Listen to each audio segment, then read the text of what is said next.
사돈, 오늘 게살이 아주 꽉 찼더라고요. 다음에도 좋은 놈으로 부탁해요. 박달대게에 킹크랩 제일 큰 놈까지 잡아놓고도 그 여자는 계산대를 웃으며 그냥 지나쳤습니다. 우리 아버지가 25년 동안 허리가 굽도록 수조 뚜껑을 들며 지켜온 가게에서요. 저는 그날 카운터 밑에서 손때 새까맣게 묻은 낡은 장부 하나를 꺼냈습니다. 그 장부가 반년 뒤에 누군가의 전 재산을 토해내게 만들 줄은 그때는 저도 몰랐어요. 지금부터 그 이야기를 시작할게요. 저는 물류회사에서 재고 관리를 합니다. 날짜별로 뭐가 얼마나 들어오고 얼마나 나갔는지 그 숫자 맞추는 게 제 일이거든요. 그런데 정작 우리 아버지 가게 숫자는 8년 동안 한 번도 제대로 맞춰본 적이 없었어요. 아니, 못 맞춘 게 아니라 안 맞춘 거였죠. 맞춰보면 속이 뒤집힐 걸 알았으니까요.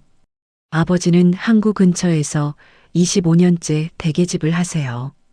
엄마가 일찍 돌아가시고 혼자서 무거운 수조 뚜껑 들었다 놨다 하면서 저를 키우신 분이에요. 그날도 문을 여니까 허리 보호대를 딱 차고 혼자 수조물을 갈고 계시더라고요. 66이에요, 우리 아버지. 그 나이에 물통을 들고 낑낑대시는 걸 보니까 가슴이 턱 막히는 거예요. 아버지, 그거 제가 할게요. 놔두세요. 제가 수조 뚜껑에 손을 대는 순간이었어요. 문이 벌컥 열리더니 장모님이 부녀의 임원들 7명을 우르르 데리고 들어오시는 거예요. 예고도 없이요. 늘 그랬어요. 예약이란 걸 하는 법이 없었거든요. 장모님은 들어오자마자 빈자리부터 확인하시더니 수조를 딱 가리키셨어요. 작은 건 빼고 박달대게하고 킹크랩 제일 큰 놈으로 잡아주세요. 오늘은 내가 제대로 쏘는 날이니까. 쏜다고요? 저는 그 말이 어찌나 우습던지요. 자기 돈으로 사는 것도 아니면서 쏜다는 말이 그렇게 쉽게 나오나 싶었어요. 그리고 그 뒤로 제 아내도 자연스럽게 따라 들어와서 자리에 턱 앉는 거예요. 저를 보고도 미안한 기색 하나 없이요. 장모님은 저를 보시더니 손짓을 하셨어요. 박서방, 여기 게살 좀 발라주고 술도 좀 가져와. 제가 이 집 아들인데, 아니 손님도 아니고 종업원 부리듯이 그러시는 거예요. 그런데 저는 그날도 아무 말 못하고 게살을 발랐어요. 왜냐면요, 옆에서 아버지가 저를 보고 계셨거든요. 제가 뭐라고 한마디 하면 그 불편함이 다 아버지한테 갈 걸 아니까 그게 무서워서 입을 다물었던 거예요. 음식이 쫙 깔리니까 장모님 입에서 자랑이 끊이질 않았어요. 우리 사돈이 대게집을 하니까 우리가 이런 걸 원 없이 먹는 거야.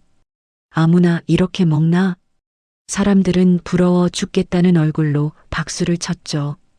박달대게가 상마다 오르고 킹크랩 다리가 산더미처럼 쌓였어요. 저는 계산기가 머릿속에서 저절로 돌아가더라고요. 저게 한 마리가 얼만데 저게 지금 몇 킬로인데 자꾸 그 숫자가 보이는 거예요. 그리고 식사가 끝날 무렵 제가 눈을 의심할 일이 벌어졌어요. 장모님이 회원들한테 오늘 식사비는 1인당 10만 원씩 하면서 현금을 거두시는 거예요. 척척 10,000원짜리가 모이더라고요. 저는 속으로 그래도 저 돈을 계산대에 내시려나 보다 했어요. 그런데요, 그 돈을 계산대가 아니라 당신 가방 안쪽 지갑에다가 쏙 넣으시는 거예요. 그 손놀림이 어찌나 자연스럽던지 한두 번 해본 솜씨가 아니었어요. 그러고는 계산대를 그냥 지나치시면서 아버지한테 웃으시더라고요. 사돈, 오늘 게살이 아주 꽉 찼더라고요. 다음에도 좋은 놈으로 부탁해요. 아버지는요, 그 말에 그냥 고개만 숙이셨어요. 사람들 돈 거둔 걸 다 보고도 한마디를 못 하시는 거예요. 저는 도저히 안 되겠어서 장모님 하고 불러 세우려고 했죠. 그 순간 아내가 제 팔을 확 붙잡았어요. 엄마가 사람들 데려오면 가게 홍보도 되고 좋잖아. 가족끼리 꼭 돈 얘기를 해야 해? 홍보요? 8년 동안 그 홍보로 손님이 늘기는커녕 아버지 허리랑 무릎만 나갔는데요. 저는 그 말에 뭐라고 대꾸를 할 수가 없어서 그냥 팔을 내렸어요. 또 졌던 거예요. 사람들이 다 떠나고 텅 빈 가게에 아버지랑 저만 남았어요. 저는 계산대 아래에 있던 아버지 거래 장부를 꺼냈어요. 손때가 새까맣게 묻은 낡은 장부요. 날짜별로 대게랑 킹크랩 중량, 그날. 시가 무슨 수를 냈는지까지 아버지 특유의 삐뚤빼뚤한 글씨로 다 적혀 있었어요. 제가 명색이 재고관리 과장이잖아요. 거래처 입구, 전표랑 이 판매 장부를 나란히 놓고 대조를 해봤어요. 그랬더니요, 들어온 물량은 있는데 매출로 안 잡힌 중량이 수두룩한 거예요. 그리고 그 빠진 숫자, 옆에는 아버지가 조그맣게 메모를 해두셨더라고요. 사돈 모임, 부녀회, 처가 친척 2~3마디가 몇 페이지에 걸쳐서 계속 반복되는 거예요. 한 장 한 장 넘기는데 손이 다 떨렸어요. 이게 한두 번이 아니었던 거예요. 8년이에요, 8년. 명절이고 생일이고 부녀의 무슨 날이고 다 우리 아버지 수조에서 나갔던 거죠. 거기다 아버지 휴대전화를 보니까 제 아내가 보낸 문자도 그대로 남아 있었어요. 아버님, 엄마 모임이니까 큰 놈으로 좀 빼놔주세요. 이걸 보는데 정말 뭐라고 표현을 못하겠더라고요. 아내가 그냥 몰라서 그런 게 아니었어요. 날짜를 미리 알려주고 좋은 걸 챙겨두라고 지시까지 했던 거예요. 몰랐던 게 아니라 알면서 거들었던 거죠. 그런데 아버지는요. 그 장부를 든 제 손을 가만히 보시더니 오히려 저를 달래시는 거예요. 됐다, 도연아. 며느리가 친정 가서 눈치 보는 것보다 대개 몇 마리 내주는 게 낫지. 그게 뭐라고요? 그 대게 몇 마리 때문에 아버지 허리가 저 지경이 됐는데요. 저는 그 말을 듣는데 눈물이 핑 돌면서 동시에 마음속에서 뭔가가 딱 정리가 되더라고요. 저는 지난 8년치 식대를 지금 와서 다 받아내겠다. 그런 생각은 안 했어요. 그건 이미 지나간 일이고 아버지가 원하지도 않으실 테니까요. 다만 제가 결심한 건 딱 하나였어요. 다시는요.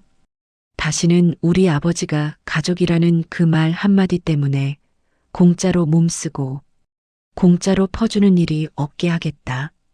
그거 하나였어요. 저는 그날 장부를 조용히 사진으로 찍었어요. 입고 전표도 아내가 보낸 문자도요. 이제부터는 말로 싸우지 않기로 했거든요. 말로는 8년 동안 100번을 졌으니까요. 이제는 기록으로 숫자로 하기로 마음먹은 거예요. 그 일이 있고 며칠 지나서였어요. 아내가 저녁을 먹다 말고 조심스럽게 말을 꺼내는 거예요. 여보, 나 실장으로 있는 그 피부관리실 있잖아. 원장님이 가게를 내놓으셨대. 나한테 인수할 생각 없냐고 하시더라고. 저는 처음엔 그냥 그런가 보다 했어요. 그런데 아내가 진짜 하고 싶은 말은 그 뒤였죠. 그래서 말인데 3천만 원만 마련해 줄 수 있어? 저는 밥을 먹다 말고 숟가락을 놓았어요. 3천만 원이요. 그게 어디의 이름인가요? 저는 그 돈이 어떤 돈인지 정확히 알거든요. 아버지가 25년 동안 수조 뚜껑 들었다 놨다 하면서 겨우 모으신 돈이에요. 언제 허리 수술을 할지도 모르는데 그 수술비이자 노후 자금이었던 거죠. 안 돼. 그 돈은 아버지 수술비랑 노후 자금이야. 아버지는 지금도 허리 때문에 밤마다 잠도 제대로 못 주무셔. 그 돈은 사업에 넣을 돈이 아니야. 저는 단호하게 잘랐어요. 이건 정말 양보할 수 없는 거였으니까요. 아내는 입을 삐죽하더니 그날은 더 말을 안 했어요. 저는 그걸로 끝난 줄 알았죠. 그런데 그게 진짜 큰 오산이었어요. 다음 날이었어요. 제가 회사에 있는데 이상하게 마음이 뒤숭숭하더라고요. 그런데 오후에 아버지한테서 전화가 온 거예요. 목소리가 어딘가 조심스러웠어요. 도연아, 저기 며느리가 어제 가게에 왔다 갔는데 말이다. 저는 순간 등골이 서늘했어요. 아내가 저 몰래 아버지를 찾아갔던 거예요. 나중에 알고 보니 아내는 아버지 앞에 앉아서 이렇게 말했다더라고요. 아버님, 제가 이 가게 하나만 자리 잡으면요. 나중에는 아버님도 편하게 모실게요. 지금 저 좀 도와주시면 안 될까요? 우리 아버지가 어떤 분이냐면요. 며느리 앞길을 막는 시아버지, 그게 세상에서 제일 되기 싫은 분이에요. 며느리가 그렇게 눈물까지 글썽이면서 부탁을 하니까 결국 마음이 흔들리신 거죠. 적금을 깨기로 하셨던 거예요. 그런데 그 와중에도 아들 걱정에 마음이 걸리셨나 봐요. 돈을 보내기 직전에 저한테 전화를 하신 거였어요. 그냥 며느리 사정이 딱하다 싶어서 보내주려고 하는데 너한테 말은 하고 해야 할 것 같아서 저는 그 전화를 받자마자 회사에 반차를 내고 가게로 뛰어갔어요. 진짜 택시 안에서 발을 동동 굴렀거든요. 도착하니까 아내가 아버지 옆에 딱 붙어 앉아 있더라고요. 저를 보더니 되레 화를 내는 거예요. 당신은 왜 자꾸 막아? 이거 우리 부부가 쓸 돈인데 남편이라는 사람이 왜 이렇게까지 하냐고. 저는 거기서 무릎을 꿇을 뻔했어요. 아버지가 며느리 부탁이라면 뭐든 다 해주시는 분인 걸 아니까요. 여기서 제가 무조건 안 된다고 소리치면 아버지만 또 중간에서 이러지도 저러지도 못하실 거였어요. 그래서 저는 생각을 바꿨어요. 무조건 막는 대신 조건을 걸기로 한 거죠. 좋아. 정사업 자금으로 빌리는 거면 차용증부터 써. 정말 갚을 생각이 있으면 차용증 못 쓸 이유가 없잖아. 안 그래? 아내 얼굴이 확 굳더라고요. 부부 사이에 차용증? 그게 말이 돼? 우리가 무슨 남남이야? 저는 그 말을 딱 받았어요. 남남이 아니니까 더 정확하게 하자는 거야. 부부라서 얼렁뚱땅 넘어가면 나중에 이게 누구 돈인지도 모르게 돼. 아버지 돈이잖아. 아버지 돈이면 아버지한테 갚아야지. 한참을 씩씩거리던 아내가 결국 펜을 들었어요. 저는 그 자리에서 차용증을 제대로 썼어요. 채권자는 아버지, 채무자는 아내 이름으로요. 원금 3천만 원, 돈 보내는 날짜, 1년 뒤 갚기로 한 변제기, 그리고 갚을 계좌까지 한 줄도 빠짐없이 적었어요. 제가 재고 관리하면서 숫자 하나 틀리면 큰일 나는 일을 하는 사람이잖아요. 이런 건 오히려 손에 익었거든요. 아내는 진짜 너무한다를 몇 번이나 중얼거리면서도 결국 자기 이름 석자를 적고 지장까지 꾹 찍었어요. 그리고 아버지는 차용증에 적힌 아내 명의 계좌로 3천만 원을 딱 보내셨죠. 저는 그 차용증 원본이랑 계좌이체 확인증을 같이 챙겨서 제 서랍에 잘 넣어뒀어요. 아내는 그 돈을 바로 피부관리실 가계약 보증금으로 넣었더라고요. 그런데요. 하필이면 바로 그날 저녁이었어요. 저는 회사 일 마무리하고 다시 가게에 들렀어요. 문을 여는데 아버지가 안 보이는 거예요. 이상하다 싶어서 안쪽으로 들어갔더니 아버지가 수조 옆에 쓰러져 계셨어요. 새로 들어온 댁에 상자를 옮기시다가 그대로 주저앉으신 거예요. 허리를 두 손으로 꽉 붙잡고 신음도 못 내고 계셨어요. 아버지, 아버지, 정신 차리세요. 저는 정신없이 119를 불렀어요. 아버지를 실은 구급차가 사이렌을 울리면서 병원으로 달렸어요. 저는 그 차 안에서 아버지 손을 붙잡고 있는데 그 거칠고 마디마디 굵어진 손이 어찌나 차갑던지요. 25년을 이 손으로 수조 뚜껑을 드셨던 거잖아요. 병원에서는 디스크가 심하게 눌렸다고 했어요. 이대로 두면 신경 손상까지 올 수 있으니 수술을 하고 장기 재활을 해야 한다더라고요. 반년은 무거운 거 근처에도 못 간다는 거예요. 저는 그 말을 듣는데 머릿속이 하얘졌어요. 떨리는 손으로 장모님한테 전화를 걸었어요. 사돈이 쓰러졌으니 걱정도 하고 문병이라도 오시라고요. 그런데 장모님 입에서 나온 첫마디가 뭐였는지 아세요? 아이고, 그 나이에 허리 안 아픈 사람이 어디 있어. 며칠 쉬면 되는 거 아니니? 그런데 피부관리실 계약은 잘 됐대? 저는 그 말에 전화기를 든 채로 한참을 서 있었어요. 우리 아버지가 병원에 실려왔다는데 안부보다 피부관리실 계약이 먼저였던 거예요. 그게 이 사람들 진심이었던 거죠.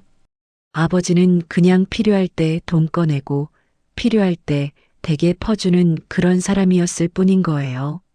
저는 병실 복도로 나왔어요. 그리고 서랍에 넣어뒀던 차용증이랑 이체 확인증을 휴대전화로 한 장 한 장 다시 찍었어요. 손이 떨리는데도 최대한 또렷하게요. 아버지가 병실에 누워 계신 바로 다음 날이었어요.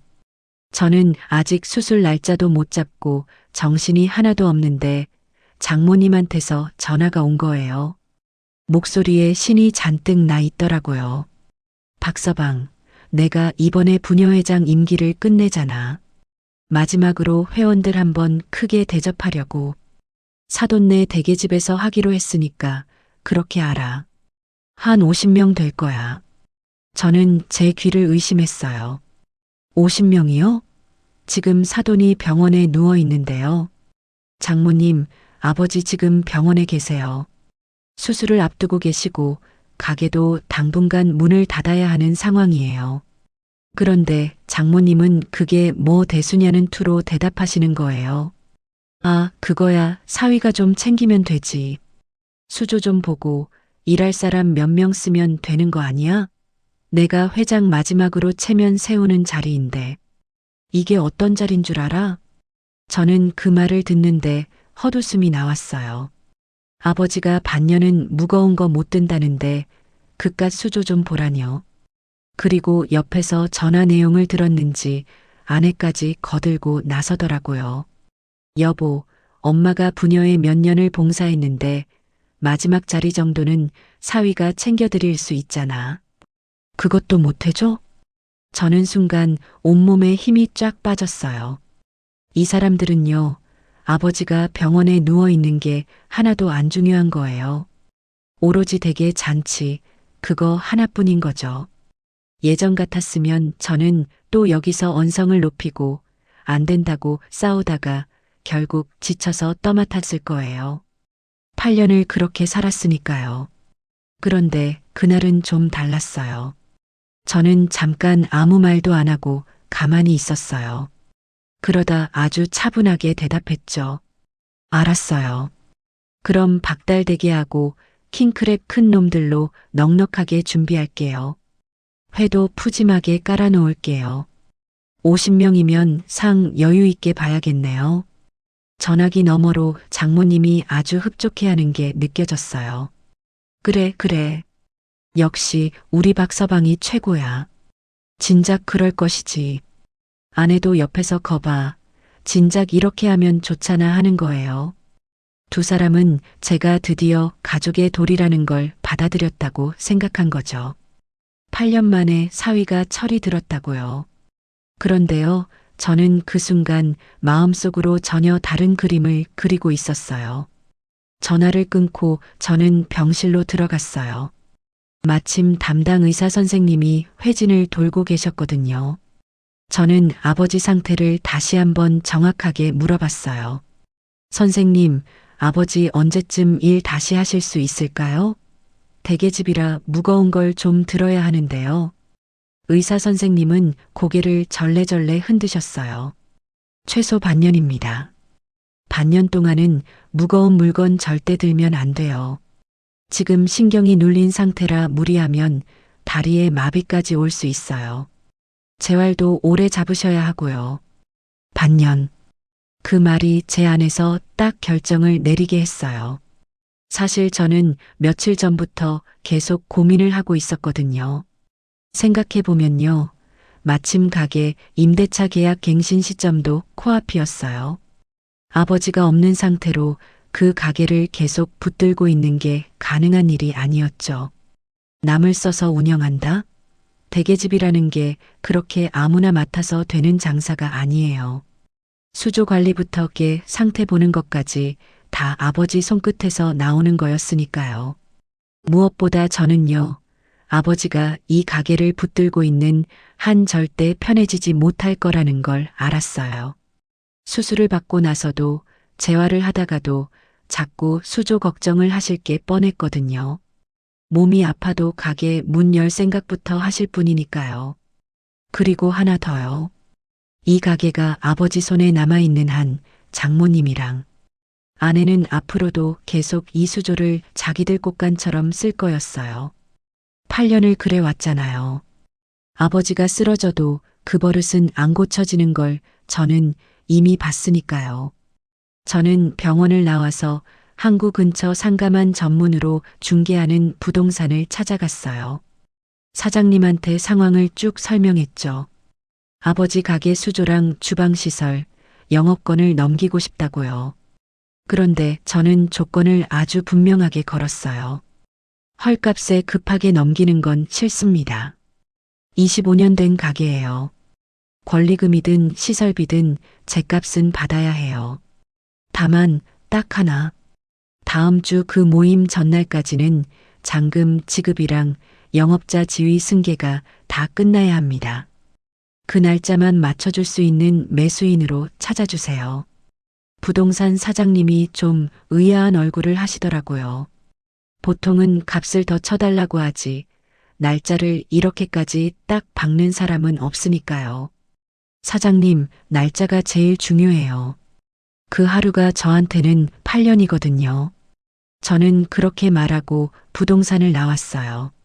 항구 바람이 얼굴에 확 부는데 이상하게 마음이 그렇게 차분할 수가 없었어요. 장모님은 50명분 댁에 잔치를 예약했다고 좋아하고 계시겠죠. 딸한테 자랑도 했을 거예요. 사위가 다 알아서 해준다고요. 부동산에 가게를 내놓긴 했지만 저한테 제일 어려운 관문이 하나 남아 있었어요. 바로 아버지였죠. 이 가게를 넘기자는 말을 어떻게 꺼내야 하나, 그게 밤새 잠도 못 자게 하더라고요. 다음 날 저는 병실로 갔어요. 아버지는 침대에 반쯤 기대 앉아서 창밖만 보고 계셨어요. 저는 옆에 앉아서 아버지 손을 잡고 조심스럽게 말을 꺼냈어요. 아버지, 저 드릴 말씀이 있어요. 이참에 가게 정리하고 우리 수술이랑 재활에만 집중해요. 네. 아버지는 아무 말씀도 안 하셨어요. 그냥 천천히 고개를 돌려서 저를 보시는데 그 눈빛에 뭐가 그렇게 많이 담겨 있던지요. 그 대게집이 어떤 곳인데요? 세상 떠난 우리 엄마랑 둘이서 시작한 가게예요. 25년을 하루도 안 쉬고 지켜온 곳이잖아요. 아버지한테 그 수조는 그냥 물통이 아니었던 거예요. 거길 어떻게 정리를 하냐? 네 엄마랑 시작한 덴데. 목소리가 다 떨리시더라고요. 저는 마음이 찢어졌지만 여기서 물러서면 안 됐어요. 아버지, 의사 선생님이 뭘 하셨어요? 최소 반년은 무거운 거 절대 들면 안 된다고 했잖아요. 지금 신경이 눌려 있어서 무리하면 다리에 마비까지 온다고요. 아버지는 그래도 입을 꾹 다물고 계셨어요. 저는 아버지가 제일 아파할 진짜 이야기를 꺼낼 수밖에 없었어요. 솔직히 말할게요. 가게가 남아있으면요. 아버지 수술받고 나서도 절대 못 쉬어요. 자꾸 수조 걱정하실 거 아니에요. 가게 죽을까봐, 손님 놓칠까봐. 몸도 성취하는데 또 그 뚜껑 들러가실 거잖아요. 제가 아버지를 모르나요? 그 말에 아버지 눈에서 눈물이 툭 떨어지더라고요. 제 말이 맞다는 걸 아버지도 아셨던 거예요. 한참을, 정말 한참을 아무 말 없이 계시던 아버지가 결국 천천히 고개를 끄덕이셨어요. 그래 알았다. 이제 그 수조 뚜껑은 다시 안 들으마. 저는 그 말에 아버지 손을 붙잡고 한참을 있었어요. 아버지는 그날 영업권이랑 시설 양도에 필요한 위임장에 떨리는 손으로 서명을 하셨어요. 25년 장사가 그 서명 한 번으로 끝나는 순간이었죠. 저는 그걸 옆에서 지켜보는데 후련하면서도 가슴 한쪽이 무너지는 것 같았어요. 그 사이 부동산에서 연락이 왔어요. 새 주인을 찾았다고요. 인근에서 횟집을 오래 하셨던 52살 여자분이었어요. 해산물 장사를 제대로 아는 분이더라고요. 이분이 와서 수조랑 주방 시설을 꼼꼼하게 다 살펴보시고는 권리금이랑 시설비를 정상적인 범위에서 딱 제시하셨어요. 후려치지도 않고 그렇다고 넘치지도 않게요. 저는 헐값에 넘길 생각이 전혀 없었어요. 그래서 계약금이랑 잔금을 한 번에 지급받는 조건으로 대신 모임 전날까지 영업자 지위 승계를 다 끝내주는 걸로 금액을 아주 조금만 조정했어요. 딱 그 날짜 하나 맞추려고요. 일이 착착 진행됐어요. 건물주 사장님 동의를 받아서 임대차 계약도 새 주인 명의로 싹 바꿨어요. 음식점 영업자 지위 승계의 사업자 등록까지 서류란 서류는 다 새 주인 이름으로 넘어갔죠. 그런데 저는요, 이 새 주인분한테 솔직하게 다 털어놨어요. 뭔가 속이고 넘기는 건 제 성격에 안 맞았거든요. 사장님, 제가 하나 말씀드릴 게 있어요. 사실 제 장모님이 사돈 가게라는 이유로 8년 동안 단체 손님을 상습적으로 데려와서는 한 푼도 계산을 안 하셨어요. 그런데 다음 주에 50명 데리고 또 오시기로 돼 있어요. 저희 아버지 가게인 줄 알고요. 새 주인분은 제 얘기를 다 듣더니 딱 선을 그으시더라고요. 사장님 사정은 딱하네요. 근데 저는 무슨 복수국이나 속임수 같은 데는 안 껴요. 그런 거 하려면 저 이 가게 안 받아요. 저는 고개를 끄덕였어요. 복수 부탁드리는 거 아니에요. 그냥 사장님 가게에서 주문한 음식은 사장님 가게 방식대로 정상적으로 계산해 주시라는 것 뿐이에요. 그게 다예요. 그러니까 새 주인분 표정이 좀 풀리시더라고요. 그거야 당연하죠. 우리 가게에서 시킨 건 그게 누구든 정상적으로 계산받아요. 대게랑 킹크랩은 중량이랑 시세 때문에 값이 왔다 갔다 하니까 저는 원래 주문 전에 총 중량이랑 킬로당 단가 예상 금액을 다 고지하거든요. 이분이 진짜 프로였어요. 단체 예약 받을 때 쓰는 주문 확인서라는 걸 딱 준비하시더라고요.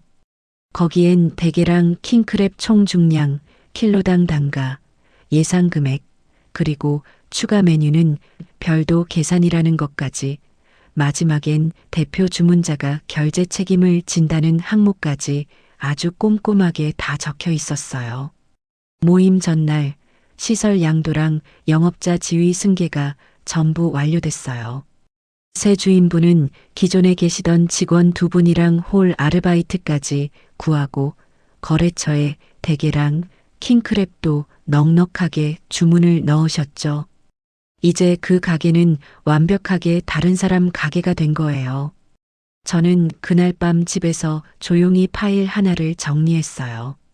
8년치 거래 장부 입고 전표, 아내가 아버지한테 보낸 문자들, 그리고 차용증이랑 계좌이체 확인증까지요. 하나도 빠짐없이 한 파일에 담았어요. 그때 마침 아내한테서 전화가 왔어요. 내일 음식 준비는 잘 돼가냐고 묻더라고요. 저는 아주 평온하게 대답했어요. 걱정하지 마. 장모님이 평생 잊지 못할 자리가 될 거야. 드디어 그날이 왔어요. 저는 가게에 직접 가지는 않았어요. 대신 새 주인분한테 상황을 전해 듣기로 했죠. 그런데 나중에 다 들어보니 그날 풍경이 눈앞에 그려지듯 생생하더라고요.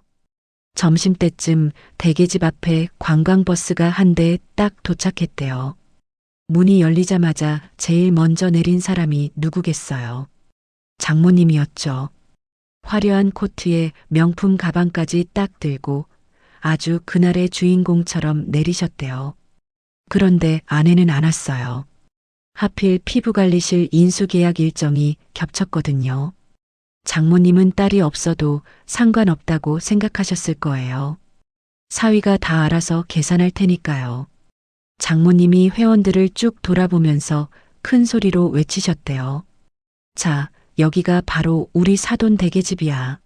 오늘은 내가 제일 큰 놈들로 아주 제대로 쏠 테니까 걱정들 말고 많이 먹어. 50명이 우르르 들어가서 자리를 잡았죠. 그런데 이세 주인분이요. 대게를 수조에서 꺼내기 전에 장모님한테 딱 다가가서 아주 정중하게 설명을 하셨대요. 손님, 오늘 계류 총 중량은 43kg 정도 됩니다. 지금 시세로 하면 약 625만 원이에요. 회하고 술, 식사료는 여기서 추가로 계산되고요.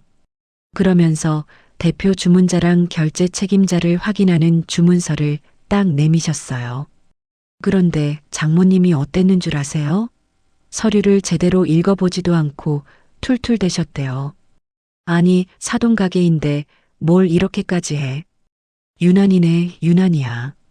그러면서도요, 대표 주문자 칸이랑 결제 책임자 칸에 당신 이름 석 자랑 전화번호를 딱 적고 서명까지 하셨어요.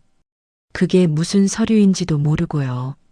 그냥 사돈 가게에서 형식적으로 하는 거려니 그렇게 넘기셨던 거죠.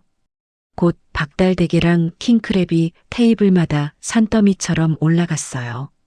모둠에도 10접시가 쫙 깔렸고요. 회원들은 신이 나서 대게 다리를 뜯으면서 술이며 음료며 게딱지 볶음밥까지 계속 추가로 시켰대요.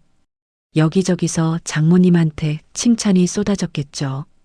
아이고, 회장님은 사돈을 잘 만나서 이런 대게도 원 없이 드시네. 이 말에 장모님 어깨가 하늘까지 올라갔대요. 기분이 좋아지니까 킹크랩을 몇 마리 더 시키셨다더라고요. 그야말로 마지막 회장체면 제대로 세우고 계셨던 거예요. 그런데 그때 회원 한 분이 계산대에 서 있는 낯선 여자분을 보고 물었대요. 회장님, 사돈 어른은 어디 계셔? 저분은 처음 보는데?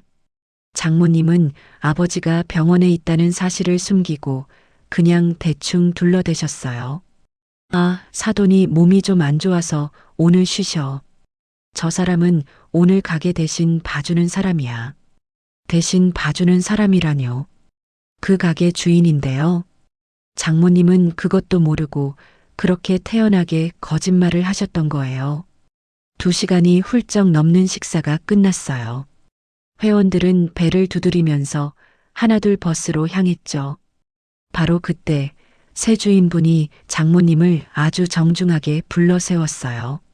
손님, 아까 주문 대표자로 서명하신 분 맞으시죠? 총액 확인하시고 계산 부탁드릴게요. 장모님이 어리둥절한 얼굴로 계산서를 받아들었어요. 박달대게랑 킹크랩 625만 원, 모둠에 120만 원, 주류랑 음료 55만 원, 볶음밥이랑 식사 50만 원, 다 합쳐서 850만 원이었어요. 장모님 얼굴이 하얗게 질렸겠죠. 당황해서 저한테 바로 전화를 하셨어요. 박서방, 사돈한테 잘 먹었다고 전해. 계산은 늘 하던 대로 그냥 달아놓으라고 해. 늘 하던 대로요. 8년 동안 그래 왔으니까 오늘도 당연히 그럴 줄 아셨던 거예요. 저는 아주 짧고 공손하게 대답했어요. 장모님, 그 가게 어제부로 새 주인한테 넘어갔어요. 전화기 너머로 아무 소리도 안 들리더라고요. 장모님 얼굴이 그 자리에서 딱 굳었을 거예요. 새 주인분은 당신 이름이 적힌 영업신고, 서류랑 사업자 등록증을 딱 보여주셨어요.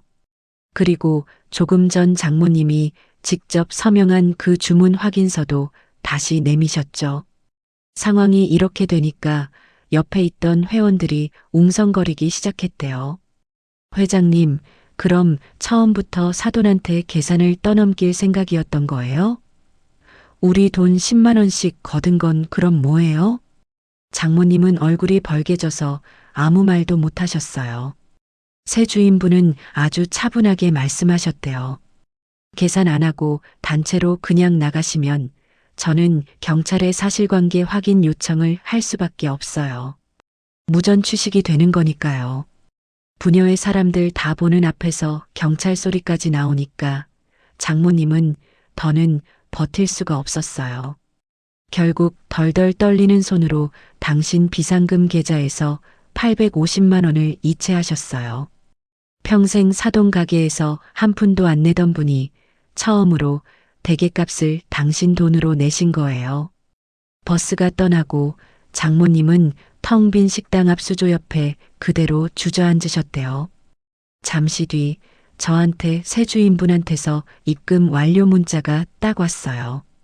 저는 그 문자를 한참 들여다봤어요.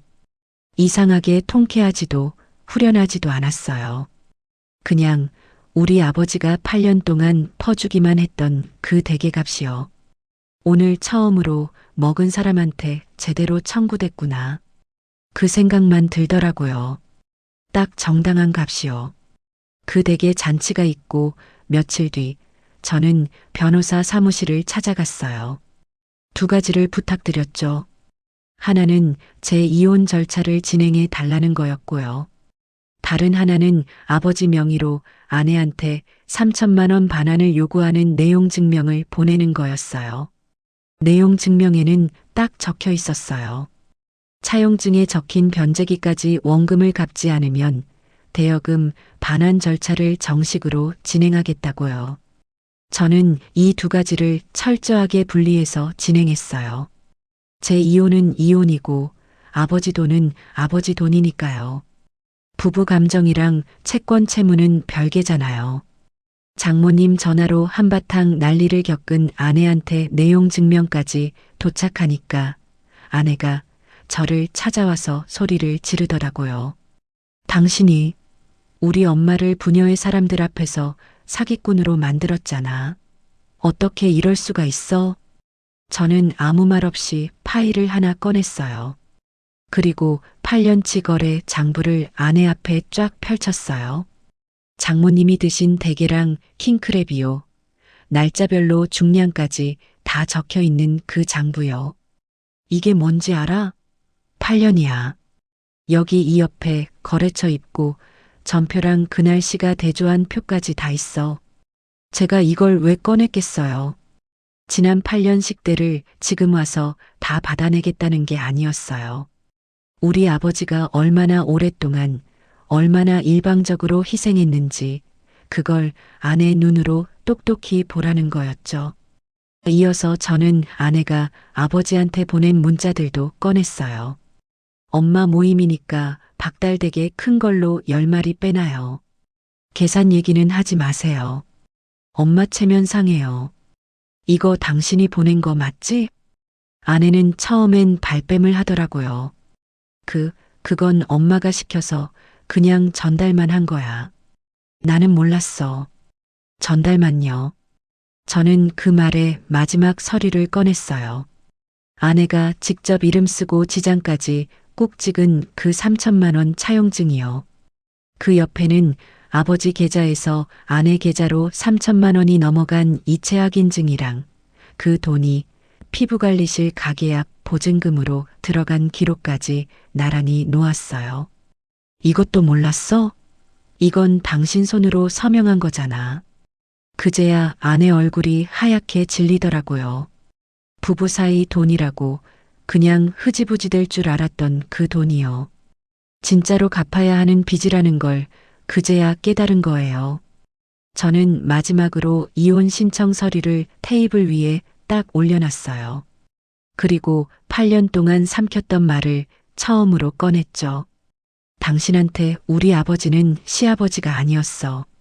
그냥 공짜 대게 내주는 식당 주인이었고 필요하면 적금 깨서 돈 꺼내주는 사람이었어. 그게 다였잖아. 아내는 그제야 태도를 확 바꿨어요. 피부관리실 인수도 포기하겠다.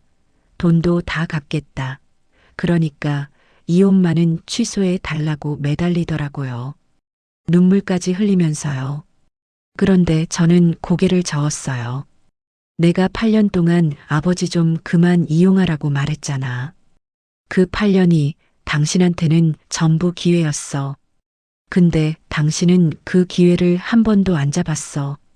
아내가 복도까지 저를 따라 나오면서 붙잡았지만 저는 한 번도 뒤를 돌아보지 않았어요. 8년을 돌아보고 또 돌아봤으니까요. 이제는 앞만 봐도 됐던 거예요. 저는 그 길로 병원에 있는 아버지한테 전화를 걸었어요. 아버지, 가게도 다 정리됐고요. 처가 문제도 이제 다 끝났어요. 아버지는 이제 딴 거 아무것도 신경 쓰지 마시고 치료만 생각하세요. 아셨죠? 전화기 너머로 아버지가 한참 말이 없으시더니 그래, 고맙다. 우리 아들 하시는데 그 목소리가 어찌나 편안하던지요. 8년 만에 처음 듣는 목소리 같았어요. 그렇게 석 달이 흘렀어요. 아버지는 수술을 무사히 마치고 초기 재활까지 끝내셨어요. 그리고 항구에서 좀 떨어진 작은 아파트로 이사를 하셨죠. 이제 아버지는요, 무거운 수조 뚜껑 대신 베란다 화분에 물을 주면서 아침을 맞으세요. 아침에 커피 한잔 하시면서 창밖 보시는 게 요즘 낙이래요. 25년 만에 처음으로 아버지한테 아침이라는 게 생긴 거예요. 그해 겨울, 저랑 아내는 조정으로 이혼이랑 재산 분할을 다 마무리했어요. 아내는 결국 피부관리실 인수를 포기했고요. 돌려받은 보증금에 자기 돈을 보태서 아버지한테 대여금 3천만 원이랑 변제기, 지난 지연 손해금까지 다 갚았어요. 장모님은요, 그날 이후로 부녀의 사람들 신뢰를 완전히 잃으셨어요. 이제는 그 모임에 얼굴도 못 내미신대요. 평생 남한테 자랑하던 그 사돈 대게집이 결국 당신 발목을 잡은 거죠.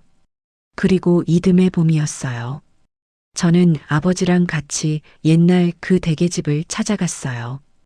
이제는 새 주인분 가게가 된 그곳에 우리 부자가 손님으로 들어가서 자리에 앉았죠. 대게를 주문하고 나올 때 당당하게 정당한 값을 계산했어요. 식사를 다 하시고 아버지가 저를 보면서 웃으시는데요. 그 웃음이요. 제가 아버지 얼굴에서 처음 본 진짜 편안한 웃음이었어요. 손님으로 앉아서 대게를 드시는 아버지가 사장님으로 25년을 계실 때보다 훨씬 편해 보이더라고요. 저는 그날 집으로 오는 길에 이런 생각을 했어요. 제가 그리고 우리 아버지가 되찾은 게 뭘까? 850만 원 그 대게 값이었을까요? 아니에요. 그게 아니었어요. 우리가 되찾은 건요. 가족이라는 그 좋은 말 뒤에 숨어서 누군가의 노동을 그리고 돈을 당연하게 빼앗기지 않을 권리. 바로 그거였어요. 가족이라는 이름은요, 서로를 지켜줄 때 쓰는 말이지, 한 사람을 끝없이 퍼내는 우물로 만들 때 쓰는 말이 아니잖아요. 우리 아버지는요, 25년 만에 처음으로 그 우물에서 걸어 나오셨어요. 그리고 저는 그 곁을 끝까지 지켰고요.